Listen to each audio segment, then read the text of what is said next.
Okay, so it's been in the freezer about 15 minutes. It's firm to touch. If I push too hard, I will actually crack the buttercream, so you need to be careful that you don't do that. Once you get a crack in it after it's been frozen, forget about it. It's really, really hard to get that out. It always will end up showing up. So then I go ahead and I take my scraper and I go around like this, and then I'll take a tiny bit more buttercream, and all those little holes there I will fill in. Okay, and then I'll take the scraper again.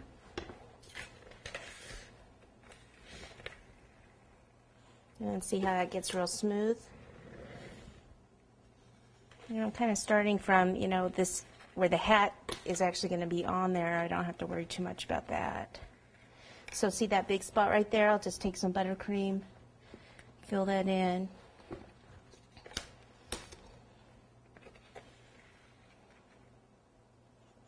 And then come back like this.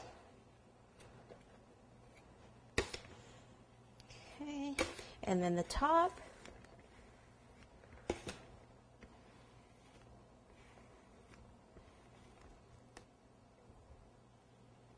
So I just go back and forth here a little bit.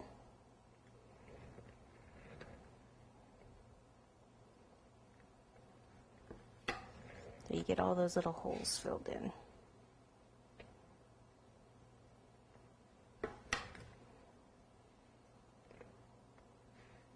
Okay, and then to round the edges, I go back to this acetate, and I come from here.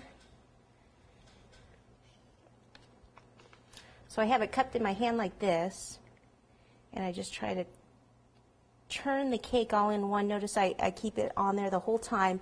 Whenever I take this off, that's when I smooth the butter, or take the buttercream off that's on here. I don't want to keep it on there and keep trying to smooth it, because then it won't get smooth. The edge down here.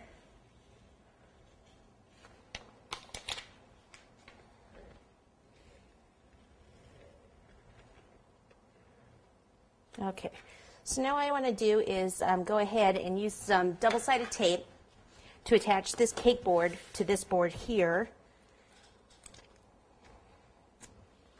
So this is just the thick foamy stuff that you get at office supply stores usually.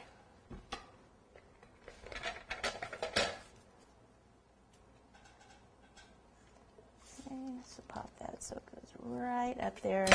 Get it as loose as possible. Okay.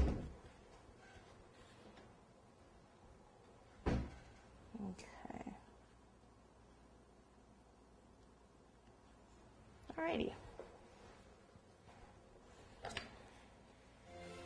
Alright, so let me just clean this up, and then we'll get on with the fondant work.